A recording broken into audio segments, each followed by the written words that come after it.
अस्सलामु अलैकुम मुअज़्ज़ज़ ख़वातीन व हज़रात, इस तरह की प्यारी प्यारी वीडियो देखने के लिए हमारे चैनल को सब्सक्राइब करें और बेल के आइकॉन को दबाएं ताकि आपको हमारी वीडियो सबसे पहले मिलती रहे।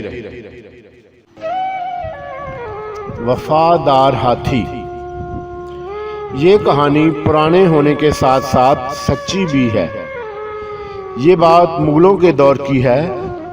आखिरी मुगल बादशाह बहादुर शाह जफर का एक हाथी था। नाम था उसका मौला बख्श। ये हाथी अपने मालिक का बेहद वफादार था। हाथी खासा बूढ़ा था मगर था बहुत सेहतमंद। बहादुर शाह जफर से पहले भी कई बादशाहों को सवारी करवा चुका था। फितरतन शरीर और शौक था। हर वक्त मस्त रहता था। अपने महावत के अलावा किसी को पास ना आने देता था। यह हाथी खेलने का बड़ा शैदाई था।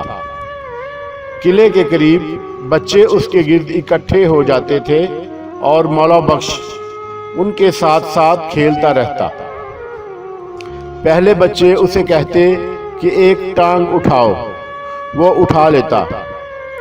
बच्चे कहते एक घड़ी यानी 1 मिनट पूरी होने से पहले ना रखना। वो एक घड़ी यानी 1 मिनट तक ऐसे ही रहता। फिर बच्चे कहते घड़ी पूरी हुई तो वो टांग नीचे रख देता। फिर वो मखसूस आवाज़ निकालता जिसका मतलब होता कि बच्चों अब तुम्हारी बारी आई। चुनाचा बच्चे अपनी टांग उठा लेते। घड़ी पूरी होने से पहले कोई बच्चा टांग नीचे करने लगता तो हाथी जोर जोर से सर हिलाता, यानी अभी घड़ी पूरी नहीं हुई। जब बच्चों के साथ बहुत खुश रहता था। उन्हें अपने सूंड से गन्ने उठा उठा कर देता। जिस दिन बच्चे ना आते उस दिन शोर मचाता। मजबूरन महावत बच्चों को बुलाकर लाता। वैसे तो ये बहुत शौक हाथी था, लेकिन जब बादशाह की सवारी का मौका आता तो बहुत मुअज़्ज़ब और संजीदा हो जाता। जब तक बादशाह सही तौरा बैठ ना जाए खड़ा ना होता। 1857 में जब अंग्रेज किले पर काबज़ हुए और बहादुर शाह जफर ने हुमायूं के मकबरे में पनाह ली तो मौला बख्श बहुत उदास हो गया।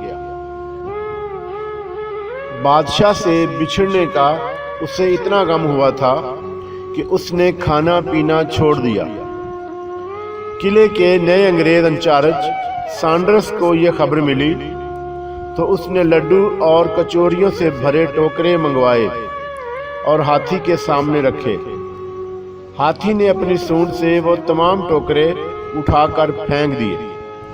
सैंडर्स को गुस्सा आ गया कि यहाँ तो हाथी भी बागी है। उसने हाथी की नीलामी का हुक्म दिया। हाथी को बाजार में खड़ा कर दिया गया मगर कोई भी बोली नहीं लगा रहा था। फिर एक पंसारी ने 250 रुपये की बोली लगाई और हाथी उसके हाथ नीलाम करने का फैसला हुआ। महावत ने यह देखकर कहा, मौला बख्श, हम दोनों ने बादशाह की बहुत गुलामी कर ली। अब तो तुझे हल्दी बेचने वाले के दरवाजे पर जाना पड़ेगा। ये सुनना था कि हाथी धम से जमीन पर गिरा और मर गया।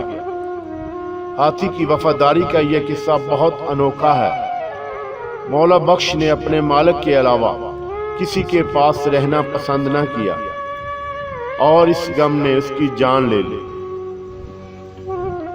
आपको ये कहानी कैसी लगी? अपनी कीमती राय से जरूर आगाह कीजिएगा। अल्लाह हाफ़िज़।